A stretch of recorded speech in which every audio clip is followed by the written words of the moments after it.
What are you doing? You're supposed to be getting ready. We got a car show to go to in Mississauga. The one with the General Lee, the Knight Rider car, the 89 Batmobile, the A-Team band. Plus we're meeting Max there. Hurry up, let's go.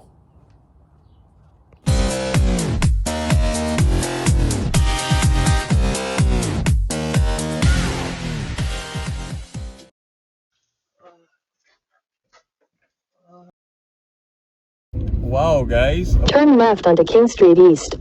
About 15 minutes after having that intro telling you guys we were just getting ready to go to that car show, I had a very bad health... Continue on King Street East for 6 kilometers. I had a very bad health scare and almost had to call an ambulance.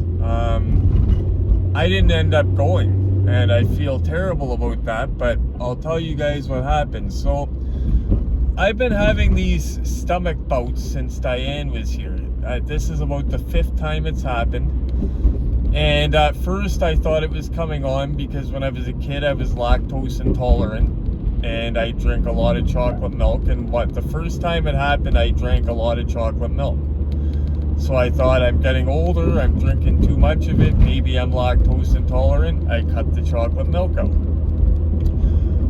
But it gets so bad, the pain, where I can't move, I can't use the phone. Like, the thought of even going in an ambulance is unbearable, okay? So basically, the last couple times it happened, I had Diane here, or she was ready to call an ambulance. I told her not to, because the pain is that extreme that it makes you cry. You cannot move, you cannot do anything, okay? So I thought it was either appendix or gallbladder maybe acting up, or maybe just something I ate, okay? Doesn't happen often. So I quit drinking chocolate milk. I've been watching what I've been eating, trying to write the things that I thought were triggering it. And so today I get up, I had my infusion a couple days ago, Wednesday, whatever. I was sick Friday, but it wasn't sick like this. I wasn't in pain or anything like that. I just felt yucky. So I don't think this is related to my infusion.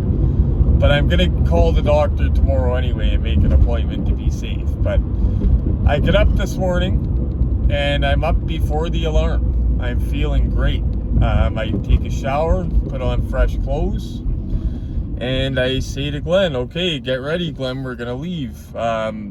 I pull my car in, pack the car up, because we have gifts for Max, who's become a good friend. He's a viewer. We have gift for Max and his wife. We're going to be meeting him. We're excited about that. Like, I was so excited about this.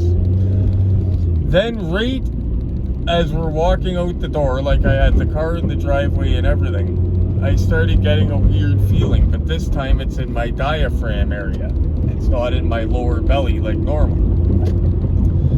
So I said to Glenn, I said, wow, my stomach's feeling weird. I hope I don't get an attack. And I was doubtful about it, right? But as we walked out to the car, it started getting worse. So I say to Glenn, you know what? Before we had left. We were in the car. We were 2 minutes from the house, not even. And I said, you know what, Glenn? I'm going to go back to the house and drink some Pepto-Bismol, because it's happened once so far. Well, this is the 2nd time since I've been living with Glenn, but the last time it happened, Glenn came downstairs, gave me some Pepto-Bismol, and it was like he was God. Like, as far as I was concerned, he fixed it. Like, I took a drink of it, and within a couple minutes it was good, right? So I'm thinking that I'm still okay to go. So I say I'm going to have a chug of Pepto-Bismol, then we'll get going. So I go in the house, and there's no Pepto left from the last time this happened. So I say to Glenn, I'm starting to not feel good. Can you do me a favor, run and get me Pepto-Bismol? So he does. And when he leaves, as he's leaving, I start really feeling bad. So I pull my car into his parking spot, which I never do. Usually I park my car on the street. I could barely drive it. It was this bad, okay? So it was over the course of 15 minutes. I went from, you know, feeling great to thinking I might die, okay? So I stumble into the house. I'm going to see if I have the security camera footage of me trying to stagger into the house and everything. But I stumble into the house, park my car in Glenn's spot, and I go downstairs and I fall on my bed. And by this time, I'm on fire. I turned my fan on. I have a little fan beside my bed, and it's blowing on me. And then it gets to the point where I'm freezing cold. So I turn the fan off, then I'm burning up. So I know I'm having a fever. I was warned about this. That's one of the things I was told. If I have a fever after this infusion, get my butt to the hospital. The only reason I didn't go to the hospital is because the last time, every time this stomach thing happens, I get a fever. And this has been going on long before the infusion and before the ITP. Okay, like this is back in the apartment with Diane trying to keep me conscious because I was in such pain, right? So yeah, so Glenn, it got so bad that Glenn didn't even get back yet. He's at the store and I called him up, please hurry, like I'm crying. I'm in so much pain.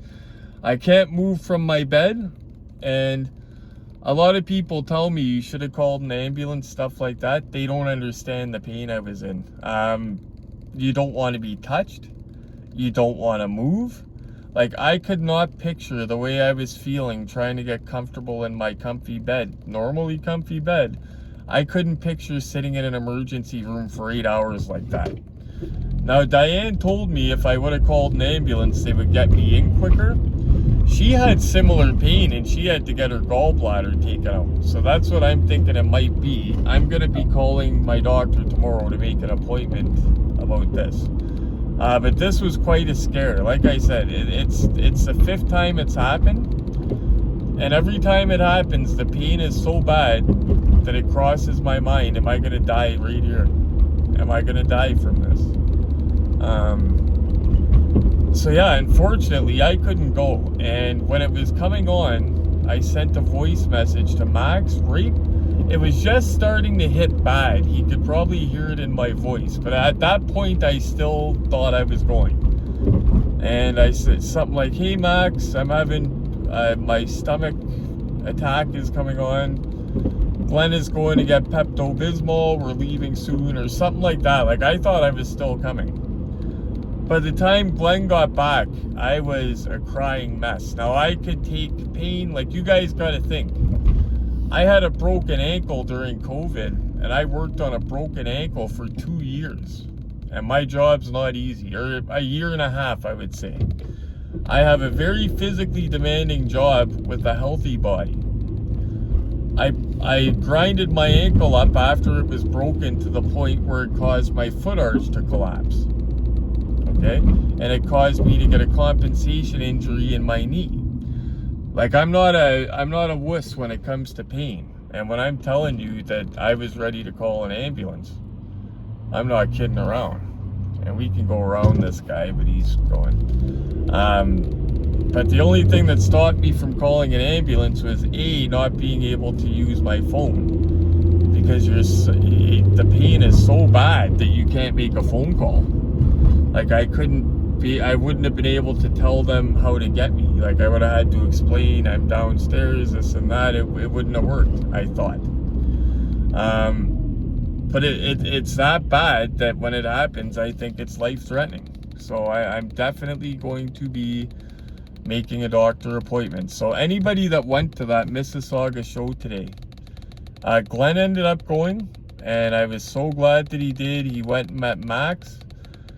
Like, I could not pick a worse time for it. Like, it never happens at a good time, guys. It's never a good time to have a health scare or something bad with your health. But I was in a good mood. It's Father's Day. So Glenn comes home with the Pepto-Bismol. And I tell him, I probably shouldn't have told him because I could have been dying. But I told him, I said, I want you to go and meet Max on our behalf. And he did, and I thank him for doing that, because I know if I told him it was bad enough that I needed him to stay with me, he would have stayed. But I wanted him to go because Max was coming to meet us, and I felt terrible about that. So anyways, so he gives me the Pepto-Bismol. I'm trying to fall asleep in my bed. I cannot. This is where the treatment for the ITP kind of shot me in the foot today, because now I can only sleep for so many hours and I'm just not tired anymore. So I was trying to fall asleep and couldn't. So I remember at one point the pain started coming back again, and then I remember waking up at about, well, it wasn't about, it was 4:11 when I woke up, and everything was fine. I felt fine. I felt a little bit tender in my sternum area, but that's just from all the, I guess, muscle straining and stuff. But yeah, not good. I'm definitely, and especially since the blood scare, the ITP scare, I'm not taking a gamble anymore with this stuff. I'm definitely making a doctor appointment tomorrow. They're gonna ultrasound that. Because God forbid, In 400 meters, your destination will be on the right. I got a big mass growing inside me or something. Like, you never know. So I'm getting it looked at for sure. But this is the purpose of this video, guys. It's something a little bit different than collecting. I know that, but I want to apologize to anybody that went there today to meet up with me, because I know a few people did. I've already talked to Max. We chatted on the phone for quite a bit today. Thank God, he is understanding for it. But I just had to tell you guys what was happening.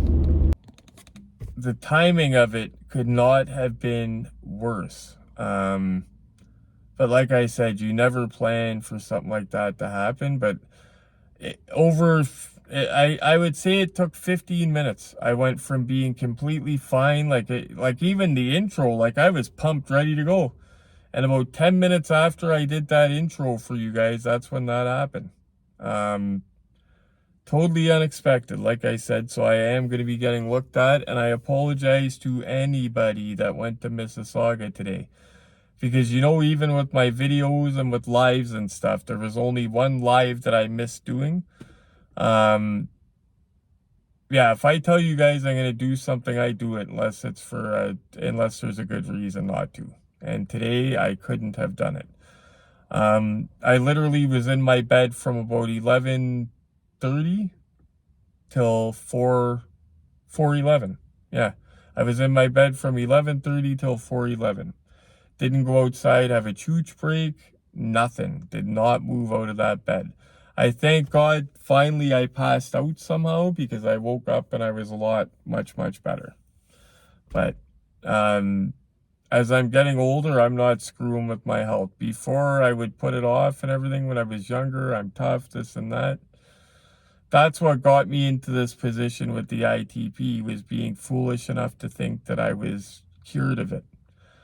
But you can understand, from 2010 to 2013, all those clean, or 2011 rather, it would have been, all those clean blood tests, you think it's gone. You know what I mean? Like, in fact, I got to get a medical alert bracelet, because I'm supposed to be wearing one, and all those years I've not wore one, because in my stubborn head, I thought I was cured. Anyway, guys, I just wanted to tell you what happened today, give you guys an update. Anybody that went there, I apologize. I will make it up to you. And take care of your health. It's the most important thing. You can't go to work if you're dead.